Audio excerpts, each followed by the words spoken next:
All right, I'll just start with this. As far as special teams go, what are the big areas of emphasis in training camp when you're evaluating special teams and trying to put together the best units? Well, at this point now, within the first 10 practices, we've been focusing on field goal block, and the coverage unit. So punt and kickoff cover. Coming out of last season, we was number 2 in the country on kickoff coverage unit. We bring back a number of guys who played a ton of reps there. Bring back our kicker. Bring back the whole coaching staff. So that's been a focal point there. And then on punt, we bring back Sparky. We was able to add additional getting Bryce, who's really good. Stevie Brace has done well. I brought back a bunch of core guys who played a ton. So the emphasis, the first 9 to 10 practices has been on the coverage units and field goal block. Today we introduced the return unit and kickoff return, and I thought we laid a great foundation today. The key point of it was putting the right people in the right positions so we can evaluate them and see who can do what, and then have the ability to cross-train some guys. So I think at this point here, I think we feel really good about the competitive depth. It's just about finding the right people, put them in the right spots. Who are your options to return the ball, both punt return, kick return? Okay, I'll start with punt return. I'll start off with Cam Ross. Cam Ross, Cedarian Harrison, Cam Courtney, and then JT Taylor from Notre Dame. You got 4 reliable guys. I think if you was to ask me today, it would be Cam Ross will go out there with the first team. Cedarian did a great job on Saturday in our first scrimmage. As a return guy, he brought one back 50 yards for a touchdown. So he's got a lot of reps banked as a player in game. So we feel really good about having at least 3 or 4 guys that have done it in games that can catch the ball and possess the ball, and then have the ability to have some big plays. And then in regards to kickoff return, we got a slew of guys. We'll start with Cam Ross, who did it at James Madison at a high level in the last year. Then you got Jamari Taylor, who's one of the best running backs in the ACC, in my opinion. And then you have a ton of other guys that have done it. So we'll start off with those guys. Then we have some good off returners like Xavier Brown, Cedarian, Cam Courtney, Josiah.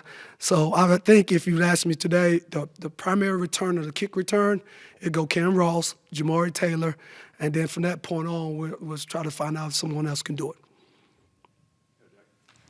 Will Bettridge said that he really used this offseason to gain strength in his legs so he can boot some longer field goals. Have you seen those in practices right now? Have you seen the efforts that he's had? I saw it today. He hit a 51-yarder today, and cleared it pretty easy. It didn't kick well Saturday, which was a little disappointing.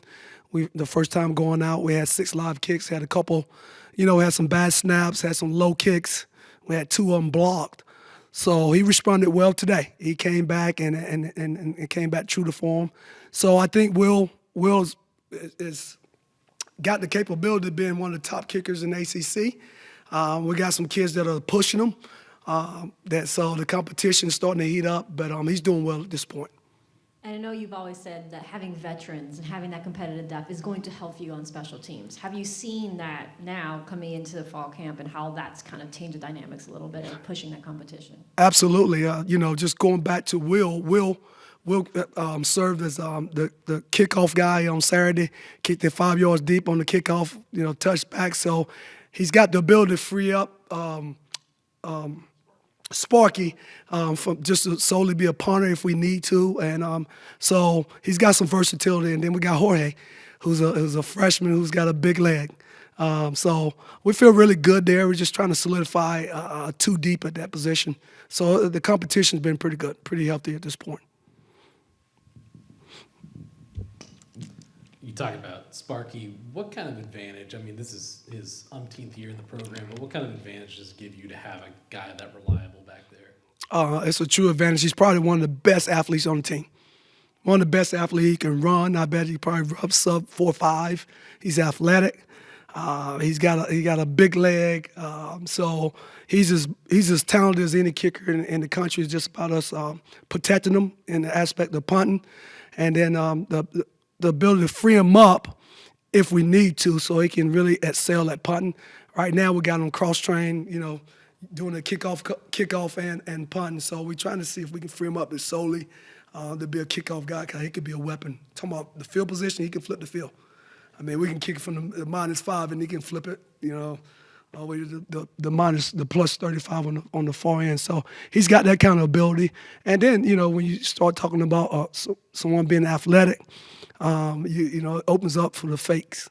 So he's very versatile. And then with Cam Ross, he's already claimed to be the fastest guy on the team. Just what does that add? You've kind of mixed around a bunch of different returners in recent years, but to have a guy that's kind of proven back there, what does that add? It's a sense of relief when you have someone who's done it at a high level. He knows how to set up returns. He knows how to set up his blocks. He's fast. He's got courage. He'll run through the smoke. And the one thing about Cam, I think he's probably the most valuable player up to this point on our offense. Just coming out of spring, you didn't know what you had. He was still learning the offense. And then you watched him train through the summer, and his body changed, his personality. Just, he was diligent and intentional about every rep he took. And to this point right now, he's probably one of our best players. And so to have one of your best players playing at a high level every snap, being very intentional about every rep, to be a guy that's going to be responsible for returning, it's a huge asset for us. You mentioned a little bit about Bryce Robinson, veteran guy. What have you seen from him so far in camp? Just consistent. He's a kid that's a big guy that gives you a little advantage because you have someone 6'3 plus, all right, that can snap the football. It allows you in the protection that aids you a little bit. He's a guy that's proven a snapper, coming from Kennesaw. He's consistent. As a guy that's back there catching the ball like Sparky, they have someone that can put it right on your spot, and you don't have to worry about the ball being all over the clock. That's a huge advantage for us, and to be able to do it in games. So you're not out there, you got someone who's proven and done it in the collegiate level. So that's a big advantage for us. And just that body type as far as the protection, is field goal and then punt. So that's a huge advantage. When Coach Mims or whoever else on the coaching staff is recruiting a guy who has special teams experience or has the potential to help you guys out on special teams, is that a situation where maybe he calls you up during the recruitment process and says, "Hey, I think I got a guy for you. You take a look at him." Like, what does the collaboration look like there? Oh yeah, I'm involved in most of the recruiting, unless it's a lineman. If there's a skilled guy, I'm involved because you want to have someone that's versatile. They got to have some special teams value, because you can't just be a wide receiver, a running back, or a defensive back.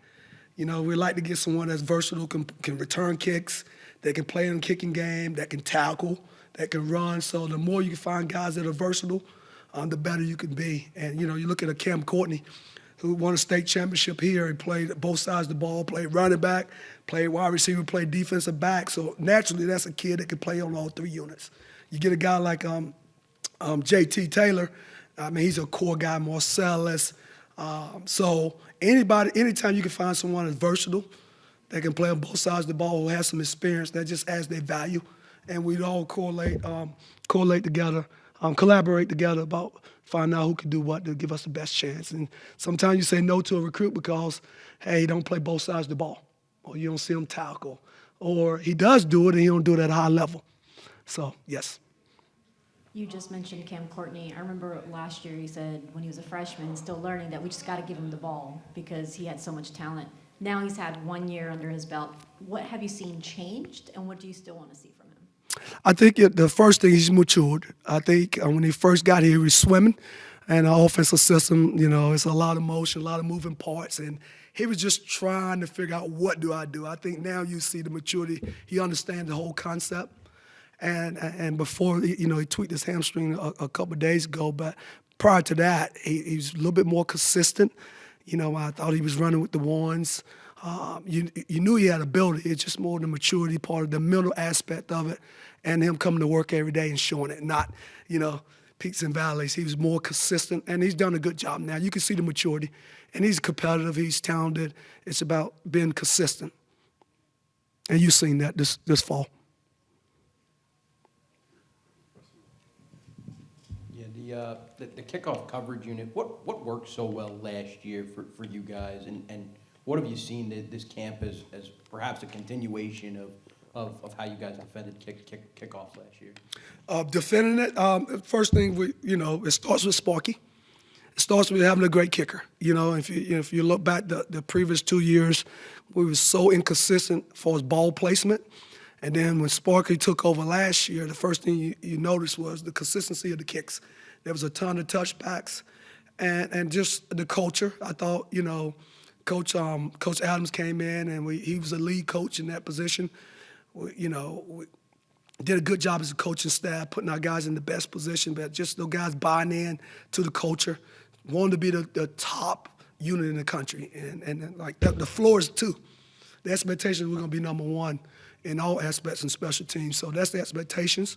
And I think we got a collection of guys that can do it.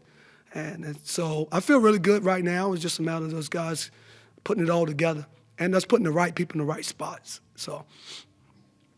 We talked about a few weeks ago success from recruiting in the high school ranks and seeing those guys develop while they're here. Have you seen any of those guys that y'all recruited out of high school that have taken big steps this fall? Absolutely. The first guy to jump out is Isaiah Robinson.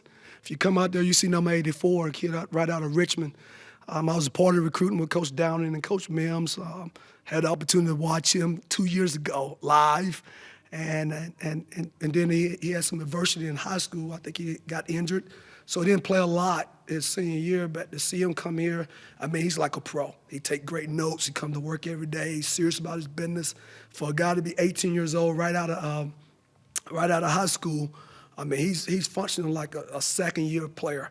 And then you get him on the football field, then it's not too big for him. The ball goes up, he comes down with it. He's at the right place at the right time. He runs precise routes. He's got great ball skills. He's competitive. He's smart. He's one of the first guys that jumps out at you. When you think about, Persinger's done it. He's flashed. He's flashed on the coverage units for me, for as being a return guy and his speed as a gunner. C.J. Spence. C.J. Spence is a long corner that's got a bright future. Got a bright future. Montino Williams, a ton of talent, smart, comes to work. A lot like Isaiah Robinson. He's talented, but he comes to work with the right mindset that he'll be able to play for us this year. I expect him to play at some aspect, whether it be on special teams for me or on the defensive side.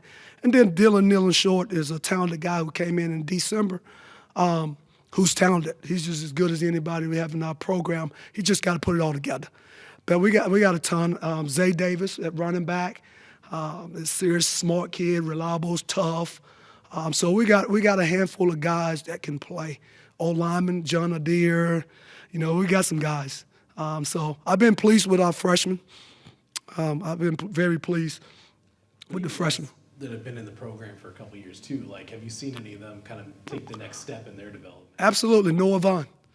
Noah Vaughn was a guy that I've been talking about for the previous 2 years, and you never really seen it come to fruition on the football field. But up to today, he's been lights out. He's been taking the next step for his finishing runs. He's always had ability.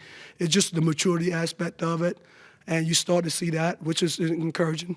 He'll be the one I throw out. Ethan Mentor is a guy that played a lot as a true freshman. He's taking the next step, as you expect. He's a smart kid, tough, get us lined up, but also making some plays. Miles Brown was a kid that, we signed. He was undersized. He's now, a big 220 pounds, standing 6'3", and now he's physical enough to play inside. Landon Danley's played a ton for me as special teams. Now he's starting to make some plays at linebacker. So you're starting to see all our recruiting efforts are starting to pay off. And I'm sure I'm forgetting some people, but yes.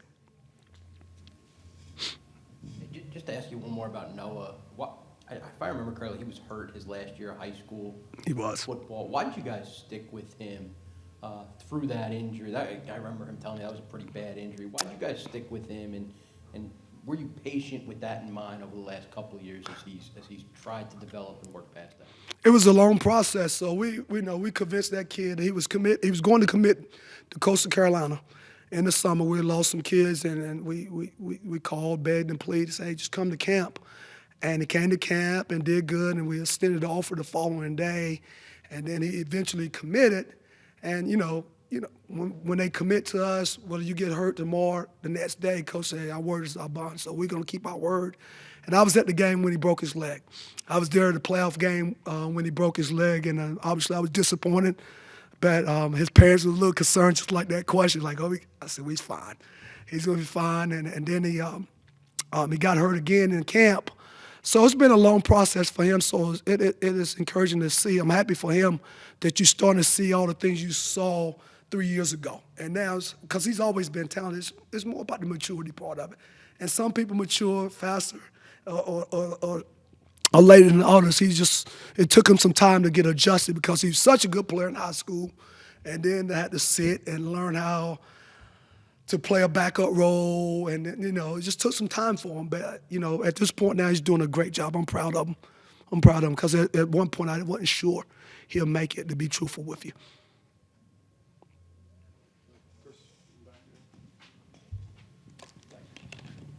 You talked a little bit about the coverage units being better last year. The return units are still, in the lower part of the country. Is there anything you could figure out through self-study or anything like that can maybe get those groups turned around like the coverage units did last year? Great question, and we have. We're taking a deep dive at that. That's been some long hours, just taking a look at our scheme. And I think the scheme is pretty good. And when we execute, I think we're pretty good. I think there's been about 4 or 5 plays where there were bad decisions made by the returners, where they should have stayed back in the end zone, got a touchback. They muffed the ball. They didn't communicate well. It's about 4 or 5 of them where they had us next to last, where we would have been middle of the pack. And then we missed a block or 2 here and there. But we thought about, moving the returners up and saying making it easy on them, just taking touchbacks. But I think with the weapon with Cam Ross and moving some people around based on their skill set to execute some blocks, I think we're going to get the returners a shot, and if they show they can't do it, then we'll, like Coach E's going to say, we're just going to take the ball to 25 because it is getting harder and harder. You know what I mean? It's getting harder and harder to get it to the 25. So we have did a study with that. So I do feel really good about what we're doing. It's just a matter of getting the right people in the right spots. Man, and I think if we wouldn't have some bonehead decisions, and we take it ownership as coaches. We didn't coach it good enough. So it's all on me. But we'll do a better job at that end. But I think that resulted in us being so bad. But it's been a heavy emphasis on those return units, particularly on kickoff return and punt return. And then, the philosophy could be changed on punt return with the emergence of some of the kids we got. We could be a more of an aggressive team for us blocking. Maybe be aggressive, which will set up the returns a little bit more too, versus sitting back, allowing people to just go cover. So there's a lot of study going on, and so I think we got the personnel to be better in those units. I think we got the personnel. It's not on the players, and it'll be on us if it don't get done.